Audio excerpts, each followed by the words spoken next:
যে চট্টগ্রাম বন্দর কর্তৃপক্ষ তার নিজস্ব ব্যবস্থাপনায় বন্দর পরিচালনা করতে আমরা সক্ষম। চট্টগ্রাম বন্দরে আমরা 48 বছরের রেকর্ডকে আমরা ভঙ্গ করেছি। আমরা আন্দোলনের মাধ্যমে ডিপি ওয়ার্ল্ডকে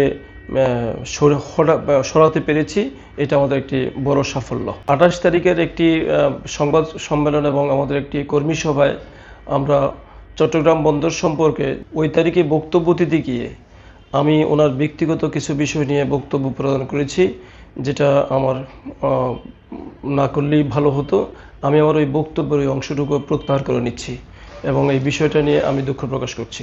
বিগত 48 বছরের রেকর্ড ভেঙে গত অর্থ বছরের তুলনায় প্রায় 4.5% প্রবৃদ্ধি নিয়ে আমরা গত অর্থ বছরে 32,96,760 টিউজ কন্টেইনার চট্টগ্রাম বন্দর হ্যান্ডলিং করেছে এবং প্রায় 130 কোটির মতো মেট্রিক টন কার্গো আমরা হ্যান্ডলিং করতে পেরেছি। সেজন্য আমাদের এই অর্জনের জন্য আমরা আমাদের চট্টগ্রাম বন্দর কর্তৃপক্ষের নৌ পরিবহন মন্ত্রণালয়ের মাননীয় উপদেষ্টা মহোদয়, চট্টগ্রাম বন্দর কর্তৃপক্ষের মাননীয় চেয়ারম্যান সহ বোর্ড সভার সদস্যবৃন্দ, সংশ্লিষ্ট সকল কর্মকর্তা এবং কর্মচারীদেরকে আমরা অভিনন্দন জানাচ্ছি। আমরা দেশবাসীকেও এই অর্জনের জন্য দেশবাসীকেও অভিনন্দন জানাচ্ছি। আমরা আশা করছি যে বিগত বছরগুলোর ন্যায় আমরা এভাবেই আমাদের প্রবৃদ্ধিকে এগিয়ে নিয়ে যাব ইনশাআল্লাহ।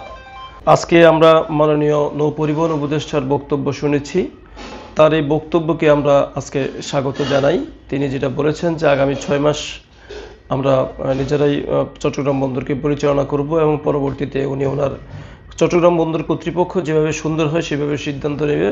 আমরা তার এই বক্তব্যকে স্বাগত জানাই এবং আমাদের কার্গো হ্যান্ডলিংয়ের প্রবৃদ্ধি হচ্ছে 5.43% পর্যন্ত আমাদের প্রবৃদ্ধি করতে পেরেছি। 28 তারিখের একটি সংবাদ সম্মেলন এবং আমাদের একটি কর্মী সভায় আমরা চট্টগ্রাম বন্দর সম্পর্কে যে বক্তব্যগুলি দিয়েছি, আমাদের যৌক্তিক দাবিগুলোকে আমরা সেখানে অবশ্যই যৌক্তিক দাবিগুলোকে চট্টগ্রাম বন্দর কর্তৃপক্ষ এবং মাননীয় নৌ পরিবহন উপদেষ্টা আমাদের দাবিগুলোকে মেনে নেবেন, সেটা আমরা আশা করি। তবে ওই তারিখে বক্তব্য দিতে গিয়ে আমি ওনার ব্যক্তিগত কিছু বিষয় নিয়ে বক্তব্য প্রদান করেছি, যেটা আমার না করলেই ভালো হতো।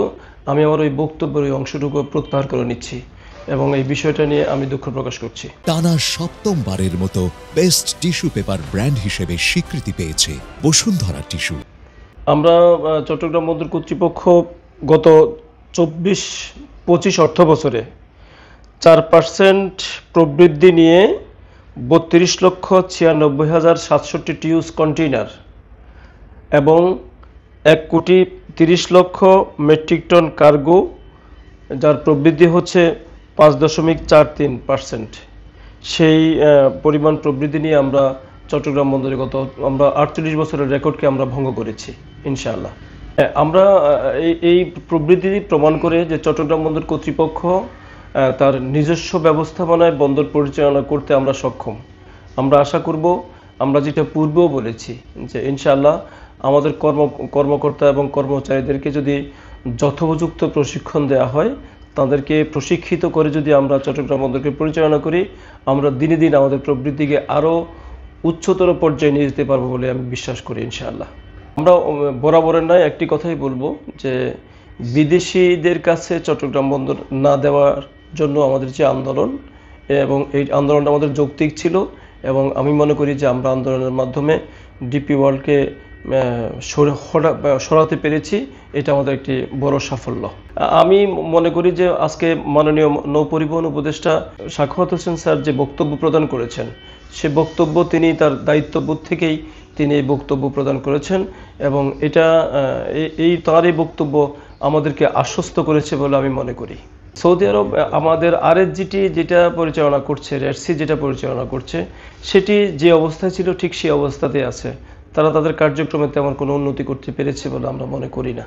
পরিশেষে চট্টগ্রাম বন্দরের সর্বস্তরের কর্মকর্তা কর্মচারীদেরকে আজকের এই অর্জনের জন্য আমার ব্যক্তিগত পক্ষ থেকে, আমার প্রাণের সংগঠন চট্টগ্রাম বন্দর জাতীয়তাবাদী শ্রমিক দলের পক্ষ থেকে, আমাদের প্রিয় রাজনৈতিক দল বাংলাদেশ জাতীয়তাবাদী দল বিএনপির পক্ষ থেকে আমরা সর্বস্তরের কর্মকর্তা কর্মচারীদেরকে অভিনন্দন ও শুভেচ্ছা জানাচ্ছি। চট্টগ্রাম বন্দর আসলে বিগত 25 বছর চট্টগ্রাম বন্দর কোনো রাজনৈতিক কারণে বন্ধ হয়নি। আমরা ভবিষ্যতে এটাই প্রত্যাশা করি যে আমাদের একদিনের জন্য আমরা আমাদের এই চট্টগ্রাম বন্দরকে বন্ধ করতে চাই না এবং বন্ধ হবে বলে আমি মনে করি না। আমাদের দাবি দেওয়া আমাদের চেয়ারম্যান মহোদয়, মাননীয় নৌ পরিবহন উপদেষ্টা মহোদয়ের সাথে আমরা আলোচনা করে আমাদের যে শ্রমিক কর্মচারীদের যে দাবিগুলো রয়েছে আমরা সেগুলো আদায় করতে পারবো বলে আমি বিশ্বাস করি।